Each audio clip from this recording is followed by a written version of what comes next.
Now, I know I mentioned John Barnes was coming on the show. Sadly, we were having technical difficulties with John. We'll get him again. But we've brought in another John B. John Brewin, thank you so much for coming in at late notice. 79 caps for England between the two of you. Yeah, and after 90 minutes of sheer hell, I get thirsty too, yeah. Listen, appreciate you coming on late. So, England, an interesting case now. I'm just flicking through the various papers here. I've just seen a very interesting photo of Kyle Walker getting out of what looks like a bouncing castle is the only way I could describe it, John. I'm reading here, it's actually a yoga tent. So it's a hot pod, 37 degrees. Like I said, looks like a bouncy castle. You can have your choice of yoga teacher in there or a screen, and so they've got this kind of bouncy castle thing. They had the inflatable unicorns in the pool in 2018. What is it about England and inflatable apparatus at tournament football, John? You could say that we like a gimmick. There is always this... I think that maybe the people that run the England setup tend to think that our brave boys get bored. And so they attempt these various apparatus, as you say. And there is a case for that. I mean, let's face it, we've all been bored over the last 18 months or so. I really don't. I mean, you know, I'm no expert on yoga, as you can probably tell. And the swimming pool looked more fun last time, didn't it? It did a bit. The inflatables, they seem to be having a... I'd say, if we're going to get onto England, I'd say they seem to be having a better time last time. Wouldn't you say that too, Joe? Totally agree, yeah. So I see Gareth Southgate, it's on the front pages of all the English papers today. Southgate gives Kane vote of confidence, for instance, on the Telegraph in front of me here. So Southgate broke with tradition. He's keeps his cards pretty close to his chest, it seems, John, and doesn't give the team away, but he felt, I suppose, compelled to come out and defend his man and say, whoa, there's not even a debate over Harry Kane's place in this team. He will start tomorrow. I guess it points to the fact that a lot of people are questioning Harry Kane at the moment, and have been really, even from the Croatia game. Alan Shearer on BBC said he didn't look good, he looked slow, and there wasn't much of an improvement on Friday night. No, I mean, Harry Kane entered what you could sort of call his tournament mode, couldn't you? Even in 2018, he rattled in a lot of goals, most of them against Panama. And there's a player who wears the scars of a club season quite heavily as the months go by. I mean, you say that about Southgate holding his cards close to his chest. I don't think there's ever really been a question that Southgate will back Harry Kane. It's pointed he's captain after all, and it isn't really the done thing to drop your captain. You do have to consider what the further options beyond Kane are should he decide to drop him in a game. I mean, it's possible actually that both England and the Czech Republic will be through by the end of this evening anyway. So that might be time for experimentation. You've also got this issue, I don't know if you've seen this, of following Billy Gilmour's COVID test. You've got Ben Chilwell, Mason Mount. We're not sure whether they're going to be able to play, and there is a possibility they might actually be isolating for 10 days. Now, I'm not sure what the status of that is. From just flicking through a bit of the press conference this evening, I suspect Gareth Southgate doesn't know that either. So that throws England's plans into panic, you'd probably say. But I don't know. It wouldn't be a tournament without... I mean, like, you've got Scotland. They've already got their story of brave tragedy, and that's, you know, their hopes possibly go with Billy Gilmour. But England have a crisis too. It often centres around the selection of players who are undroppables and then play very badly, you know, going back to David Beckham in 2002 or Wayne Rooney in various tournaments. And Kane seems to fit the bill this time.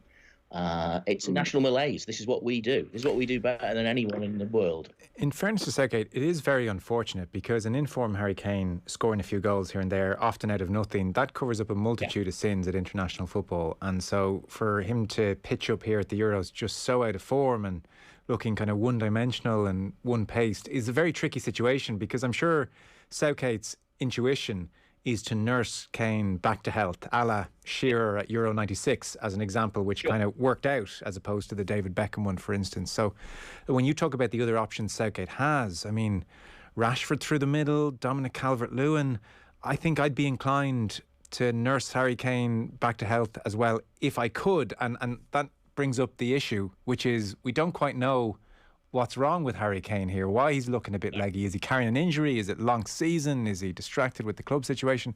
Everybody's kind of guessing, but there's certainly no expression of an injury on his part. No. But I suppose this is what goes on almost every season with Harry Kane, that he is rushed back from an injury. You're a little bit younger than me, Joe, but, I remember this from Brian Robson. Back in the 80s, early 90s, this would be the situation. When you mentioned that, the other options, when Harry Kane was subbed off against Scotland the other night, they brought on Marcus Rashford to play as a central striker, a position he's not used to playing, by the way, and it didn't really make much difference. England were no better as an attacking force. The other option is Dominic Calvert-Lewin, who would suggest a more direct style of play. I have seen the suggestion made that Calvert-Lewin perhaps partners Kane up front, which I wouldn't be totally averse. But then again, that removes you of one of these. I think Southgate's drawn himself into this thing, hasn't he, of playing a triumvirate of attackers playing off the striker. So one of Phil Foden, who I suspect Phil Foden might be dropped for the next game because I don't think he was too good against Scotland. You've got Raheem Sterling, who again is a Southgate favourite. You've got the perennial Jack Grealish question, which is perhaps even more fervent than it was when you had the Jack Grealish question all those years ago. And no one's really sure what the answer to that question is, really. Yeah. My observation of Jack Grealish on Friday night was he did a lot of nice running with the ball, but he tended to get fouled at the end of it, and that didn't really produce anything. I'm not sure that Southgate thinks he fits into the team. And then, of course, you have one of these players, the mystery player, the wildcard player that English fans are so fond of and English managers are so fond of, Jadon Sancho, who is one of the best players in the Bundesliga. We've seen nothing of him. So, having said that, this is Gareth Southgate. I don't expect him to do a Pep Guardiola-style free jazz experiment, which, that we saw in the Champions League or something. If Kane can walk to the field, he will play. And I do think that the phrase you used, actually, Joe, is fairly pertinent, that he will try and nurse him back into the tournament. He did that a bit in 2018, and the goals came. But you made that comparison with Alan Shearer in 1996, the Euro 96, of which, I don't know about you, Joe, over there, but it appears that we are reliving every last minute of Euro 96 in this country.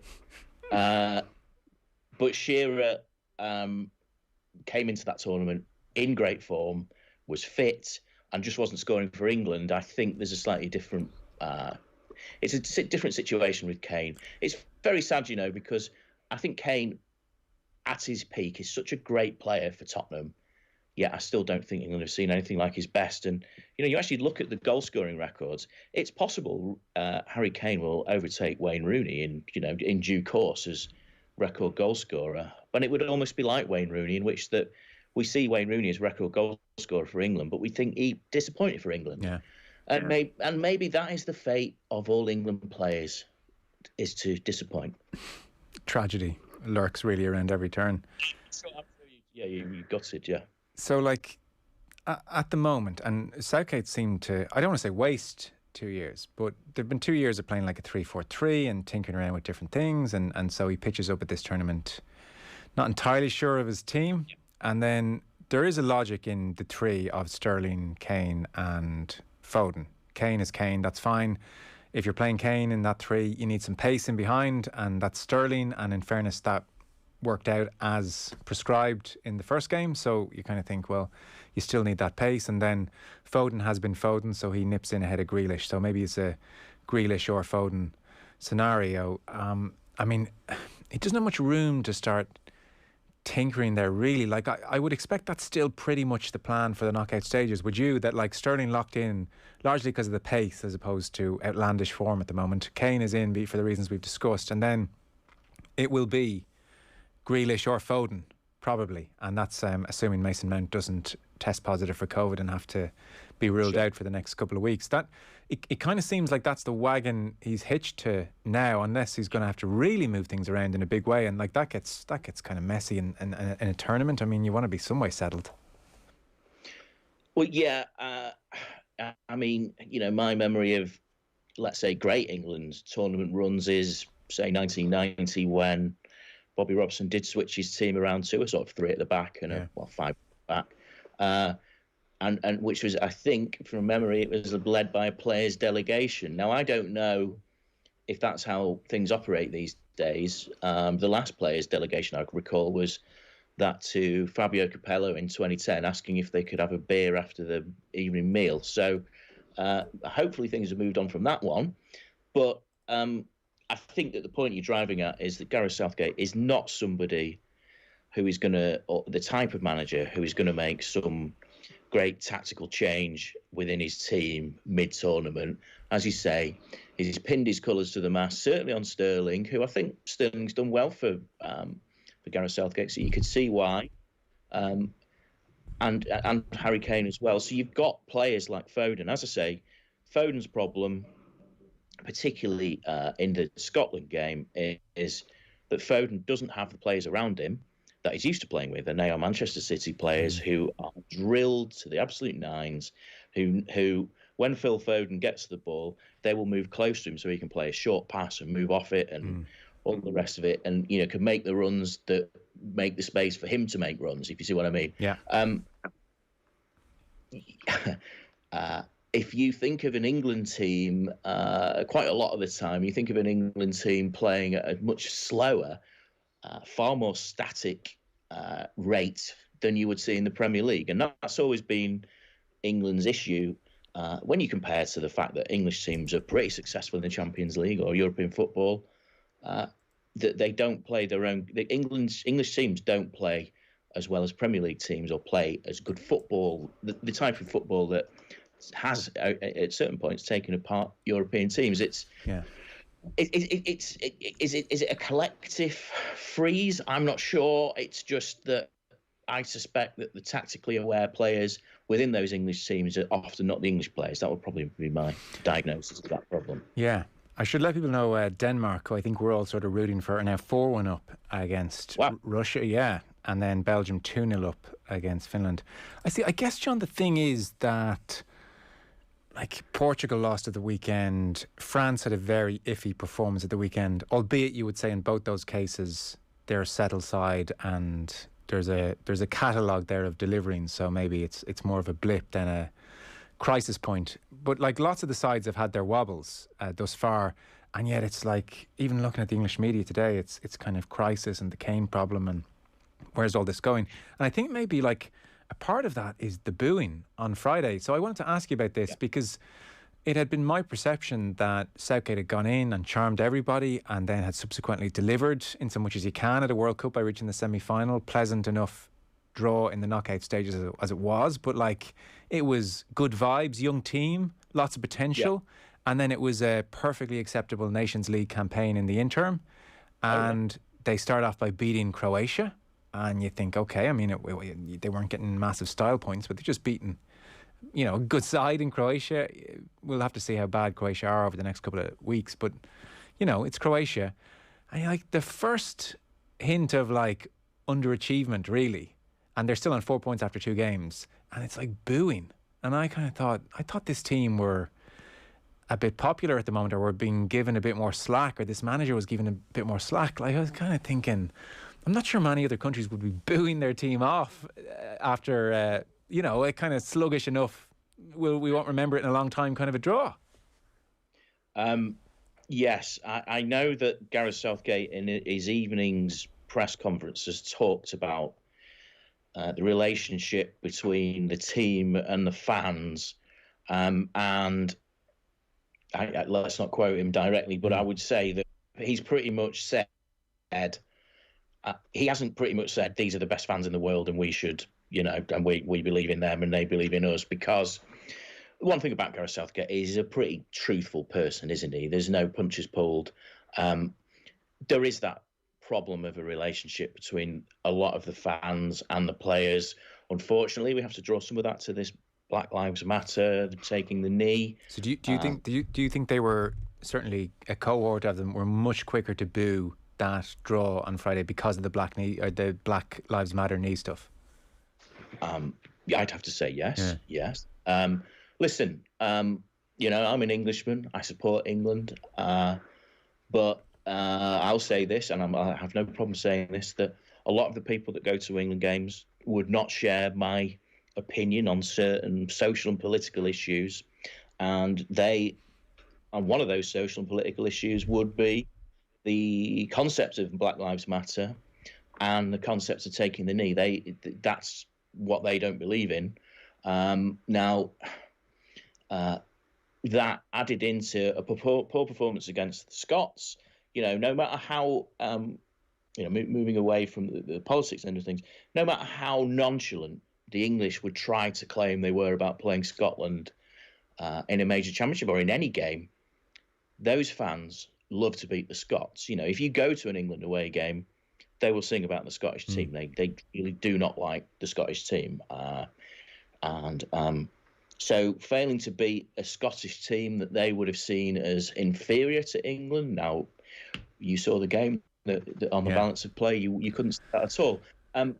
That really rankles with those types of fans. They really do not like to not beat them. No, I do get that, and it must be the taking the knee stuff as part of it, because you'd think a Euro 96 and like the good vibes and it's a home tournament and supporting the team. I mean, look, I'm not saying England deserved a standing ovation for that performance, but I mean, we were beaten 4-0 by Spain and still stuck by the team a little bit. It's sort of what you do, especially at tournament football. And I just thought, they're on 4 points after 2 games.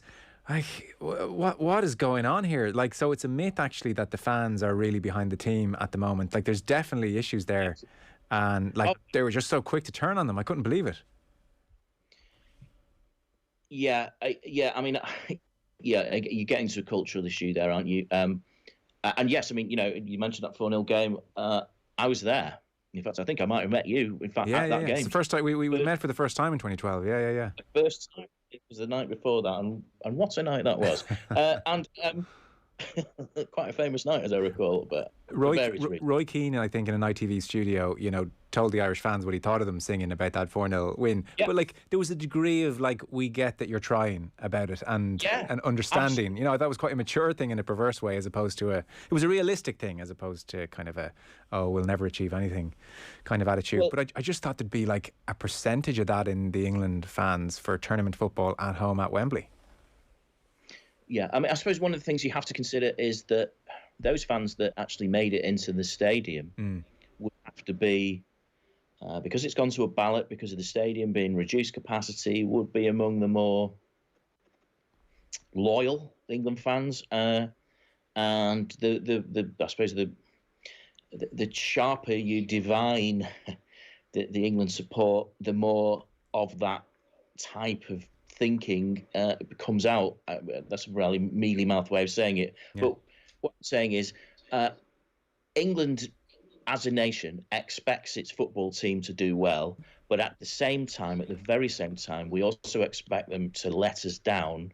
And what you heard in booing the team is essentially that reaction taking place. It's like those two negative and positive forces colliding to produce that reaction, and that is pretty much how it is. I mean, I've always I remember being when England lost to Croatia back in 2007. Remember the game which knocked them out of qualifying for Euro 2008. I was in a London pub, and the atmosphere in that pub as England were losing that game was like how I imagine it would be, at a hanging at Newgate or the guillotine in the French Revolution or something. Really, really, when that team lets them down, the English really don't like it. But having said that, I think you hit on something accurate, which was in 2018. maybe the expectation wasn't so high. Maybe the Gareth Southgate was a novelty. But I think the nation was very much behind that England team reaching that far into the tournament. But when they did lose to, Croatia again, there was this sense of, this is what we do. They've let us down again. And it wasn't like 1990. It wasn't like Euro 96, which are remembered so fondly, these sort of glorious summers. It was regarded as, well, we didn't really play anyone that good. And when we do face someone good, then we lose. And that pretty much is the English attitude to tournament play among the more realistic fans. And, those fans that are loyal and go to every game home and away and will travel to, Macedonia, Tirana, you name it, they want better from their team. And a lot of the time, the team is very hyped up. It's very hyped up by the English media. And then it's not the sum of its parts. And you actually look piece through that team. There's some of the best players in the Premier League in it, and it's not that good, is it? No, it's not. And on that point, a kind of final one I wanted to throw at you. So, there's the Foden, Mount, Sterling, Kane situation, and not less so. Mount's doing okay, but on Calvin Phillips has done really well. I think not as good on Friday, but Declan Rice. So, Gilmore and McGregor and McGinn are kind of outplaying England on the ball. I don't think Declan Rice made a forward pass once against Croatia, and there wasn't much more besides against Scotland. There was a moment towards the end where he makes a burst into the box and has a bit of a cut, and you're thinking, this guy's one of the best all-round midfielders in the Premier League. He can make runs beyond defences, he can clip in crosses, he can cause some damage, and he's obviously been told to play with zero adventure or ambition. He's basically not passing the ball forward. Sure, they're going to need defensive solidity, Rice and Phillips probably in the knockout stages, but Rice in particular, he has the ability. They're going to have to go at this with a bit more verve and a bit more adventure. Yes. Now, when Declan Rice decided that he was English and would be an England international, and that he would, which pretty much, worked out that he would play for England in an international tournament, he condemned himself. He condemned himself to what happens to every English player no matter how good they are, my memory of England in a tournament is of players who are so poised in the Premier League, resorting to this sort of panicked play of either hoofing it or, trying to get rid of it as quickly as possible, or as you say, passing backwards and sideways and playing negatively. There is something about that shirt and the pressure that comes upon them from the fans and maybe the manager and the culture within the camp that makes them play like that. And Declan Rice probably made himself a rich man by deciding to play for England, and feels English and is a big part of that team and will play a lot of games for England. But ultimately, that's the fate that awaits everyone apart from a very select band of English players, because that's almost the default England setting of that anxiety that seems to set in, and it's very rare. I mean, you still read reports going over them beating the Dutch in 1996, because that was one game where England didn't play like that, because that is the way England tend to play in tournaments, even in tournaments when they do well. And I include 1990. They didn't play great football in that tournament, and they didn't play great football in 2018. That's the English disease, Joe. That's the English disease. Well, listen, it seems terminal by the looks of things. So, I guess we'll see tomorrow. John Brewin, thank you so much, and apologies for the short notice. Thank you so much for dropping in and joining us, John. Appreciate it. Cheers, Joe. Cheers. John Brewin with us there. So, Bows have beaten Rovers at Daly Mount. Pats have gone top of the league by virtue of goals scored after beating Finn Harps by 4-1. And Vinnie Perth back to winning ways at Dundalk as well. 1-0 win against Drogheda in the Louth derby. Derry 1, Sligo 1, and Longford 1, Waterford 2. So St Pat's top of the table courtesy of goal difference. And at the Euros, Belgium 2-0 up against Finland into added time. Denmark 4-1 up against Russia into added time. Football on Off the Ball with Paddy Power's Save Our Game, donating at least 100,000 to Irish football via England goals this summer. Gamble responsibly. Gamblingcare.ie. Screen time This week on Screen Time, I talked to writer and director Harry Kane about his touching new movie Supernova, starring Colin Firth and Stanley Tucci, as a couple on a road movie on the verge of a major change. We review Kevin Hart and Netflix's Fatherhood and Lin-Manuel Miranda's new movie In the Heights. And I finally make peace with musicals. Plus, Cillian de Gascue on his favourite movie. Screen Time with John Fardy.